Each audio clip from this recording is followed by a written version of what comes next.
అధ్యక్ష, దాదాపు మన రాష్ట్రంలో 4 లక్షల మంది ఈ బుడగ జంగాలకు సంబంధించిన వారు ఉన్నారు. వారంతా కూడా భిక్షాటన చేసుకోవడం లేదా సంచార జాతుల మాదిరి జీవితాన్ని గడుపుతూ ఉన్నారు.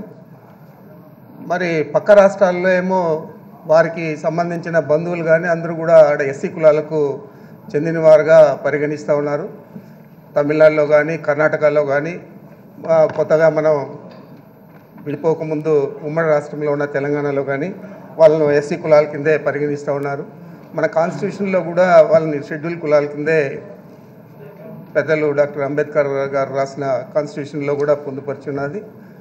మరి ఈరోజు పరిస్థితి చూస్తే మన మంత్రి గారే చెప్పారు, మేము ఆల్రెడీ ఒక కమిషన్ వేస్తామని చెప్పి గత డిసెంబర్లోనే.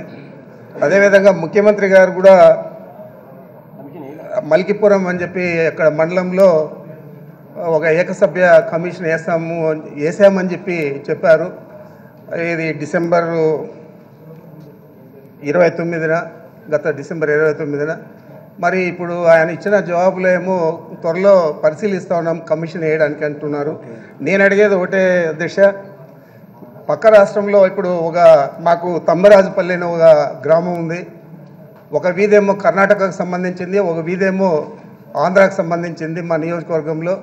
మరి ఆ పక్క నియోజకవర్గంలో ఎస్సీ కులాల్లో చేర్చబడిన బుడగ జంగాలకు సంబంధించిన కొత్తూరు మంజునాథ్ అని చెప్పి ఆయన ఇండిపెండెంట్ శాసనసభ్యుడిగా ఎన్నిక కావడం జరిగింది.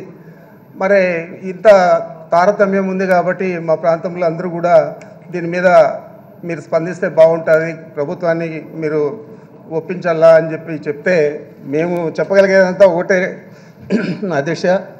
6/5/2008లో రాజశేఖర రెడ్డి గారు ముఖ్యమంత్రిగా ఉన్నప్పుడు ఒక జివో ఎంఎస్ నెంబర్ 84/2008 అని చెప్పి ఒక జివో ఇచ్చారు.